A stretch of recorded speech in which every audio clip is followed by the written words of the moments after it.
আসসালামু আলাইকুম রহমতুল্লাহি ওয়া বারাকাতুহু। কেউ যদি আপনার জায়গা জমি বা আপনার টাকা পয়সা ঘর বাড়ি যে কোনো সম্পদ যদি আপনার জোর করে যদি দখল করে নেয়, তাহলে সেটা আপনি কিভাবে আদায় করবেন, সেটা আপনি কিভাবে উদ্ধার করবেন, সে ব্যাপারে আজকে আপনাদেরকে বলার চেষ্টা করব ইনশাআল্লাহ।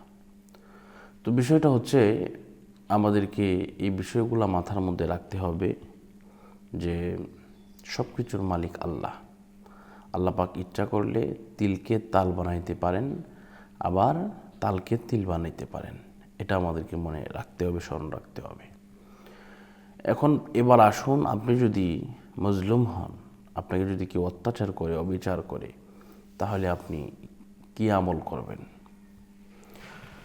আপনি প্রত্যেক দিন ফজরের নামাজ, জোহরের নামাজ, আসরের নামাজ, মাগরিবের নামাজ, এশার নামাজ সহ যে কোনো নামাজের পরে আপনি এই দোয়াটি ৯৯ বার পাঠ করবেন।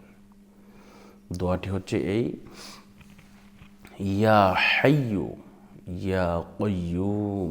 আমি আবারও বলছি, ইয়া হাইয়ু ইয়া কাইয়ুম। এইভাবে আপনি এই দোয়াটা পাঠ করবেন।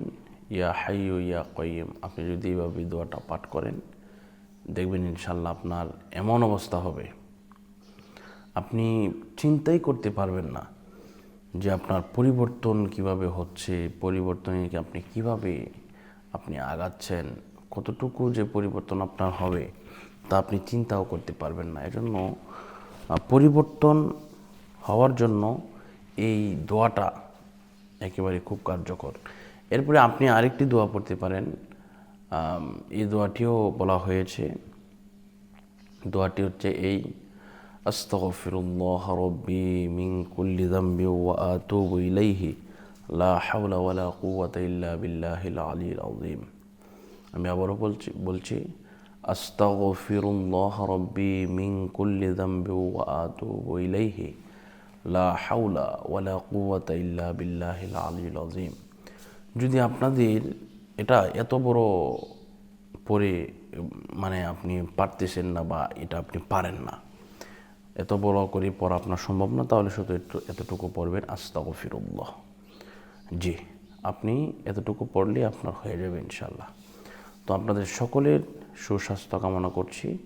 এই দোয়াটা বেশি বেশি পাঠ করবেন। ইয়া হাইয়ু ইয়া কাইয়ুম, এটাও বেশি বেশি পাঠ করবেন। ঠিক আছে। আসসালামু আলাইকুম ওয়া রাহমাতুল্লাহি ওয়া বারাকাতুহু।